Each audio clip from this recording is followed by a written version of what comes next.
All right, welcome back. Shahrazad is ready to go, standing right there before King Shahryar, and she's about to spin another tale to keep that sun from rising. She's picking things up right where she left off, ready for another night. So, let's jump right in. We're back with the First Lady, Zubaydah. Now, if you remember from last time, she just found the only survivor in that crazy enchanted city, this handsome, devout young man. She talked him into leaving that cursed place behind and heading off with her to Baghdad, for a fresh start. So they're on Zubaydah's ship, sailing away, and she is just on top of the world. She's found a friend, maybe even a husband, and she's already dreaming about what their life will be like. But there's a problem, a big one. Her two sisters, the very ones she pulled out of poverty, are watching all this unfold, and their eyes are just filled with this ugly, bitter jealousy. Zubaydah, in this amazing act of kindness, basically offers her sisters everything. All the treasure from that stone city, gold, jewels, the whole lot. She tells them, look, this young man is the only treasure I need. But it's too late. Their envy has just completely taken over. They take the treasure, sure, but behind their smiles, they're cooking up something absolutely horrible.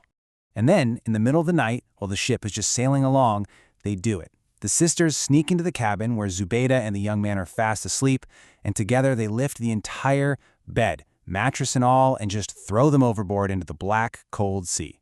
And this is where their paths just split so tragically. The young man, he can't swim. He drowns almost immediately, his new beginning gone in a flash.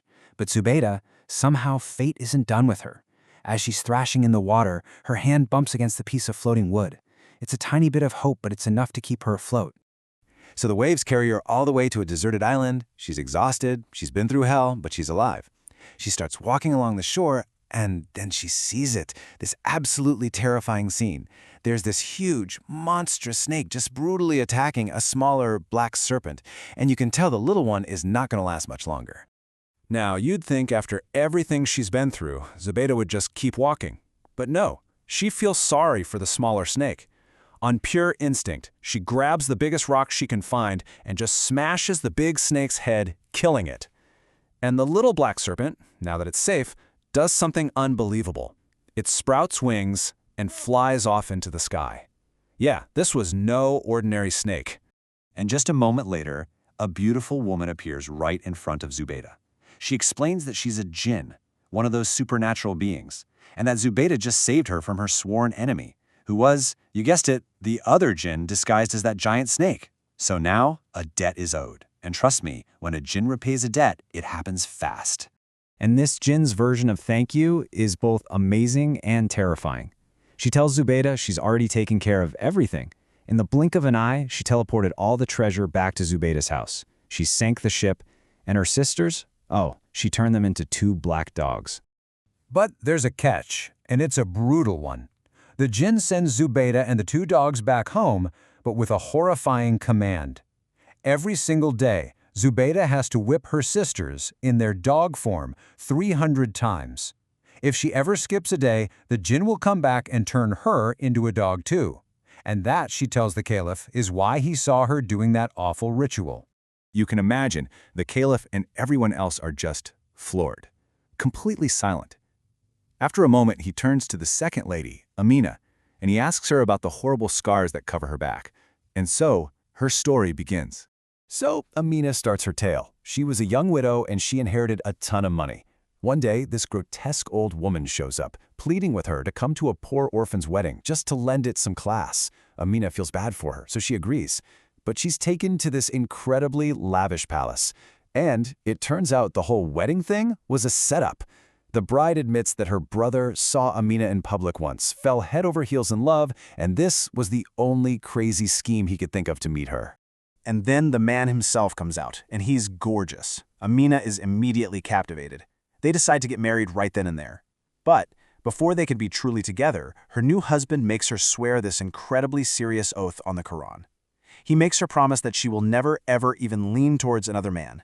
Not just cheat, but not even be tempted. And she agrees, no questions asked. For a whole month, it's perfect bliss. But Amina starts to get a little stir-crazy and asks if she can go to the market. He says yes, so she goes with that same old woman in tow and stops by a merchant's stall. The merchant is totally taken with her and refuses her money. He says he'll give her his best goods for just one little kiss on the cheek. Seems harmless, right? The old woman is whispering in her ear, "Oh, go on, it's nothing." So, foolishly, Amina gives in. She offers her cheek, and the merchant leans in. But it's not a kiss. He bites her, hard. He literally tears a piece of flesh from her cheek. She just collapses from the shock and the pain. She scrambles home, trying to cover this awful bleeding wound. But of course, her husband sees it and demands to know what happened. She panics and lies, saying a camel bumped into her. Her husband immediately says he'll have every wood seller in the city killed. So terrified, she changes her story. She fell off a donkey. Well, now he's going to kill all the donkey drivers. With every lie, she's just digging herself a deeper hole. He knows she's lying, and he's sure she's broken her oath. And just like that, the charming, loving man is gone. He lets out this animalistic scream of rage, and suddenly 7 huge, scary-looking slaves walk out of a hidden door. They grab Amina, drag her off the bed, and just throw her on the floor like a sack of garbage. That old crone, the matchmaker, she throws herself at his feet, begging him not to kill Amina. After a lot of pleading, he finally agrees not to kill her. But not out of mercy. He says death is too easy. No, he wants her to wear a mark of her betrayal for the rest of her life. He has his slaves strip her naked. Then he picks up a quince branch. It's thin and flexible like a switch. And he just starts whipping her, over and over, with all of his strength, across her back and her sides. He counts out 100 lashes, and only stops because she's finally passed out from the pain. When he's done, he tells his slaves to just dump her, broken and bleeding, at her old family's house. It takes 4 long, painful months for her to even begin to heal. As soon as she can walk, she goes to find the only person she has left in the world, her big sister, Zubaydah. And this is where it all comes together. Amina shows up and finds Zubaydah living with these 2 black dogs. She tells her sister the entire horrible story, and Zubaydah, well, she shares her own nightmare, the betrayal on the ship, the jinn, the curse, and these 2 sisters, who have both been victims of just unbelievable cruelty, are finally united by their pain. So, that's it. That's the full story they lay out for the Caliph, Harun al-Rashid. They've explained the reason for the whips, the dogs, the scars, everything. The whole court is just sitting there, completely stunned, trying to wrap their heads around these insane stories of magic and heartbreak they've just listened to. The Caliph opens his mouth. He's about to say something, to give his judgment, and right at that critical moment, Scheherazade sees the sun coming up. And just like that, she stops talking. Her night is over. So King Shahryar is left hanging, right on the edge of his seat. What's the Caliph going to do? Can he help Zubaydah break the curse? Will he hunt down Amina's monster of a husband? The king has to know, and the only way he's going to find out is to let Scheherazade live for one more day.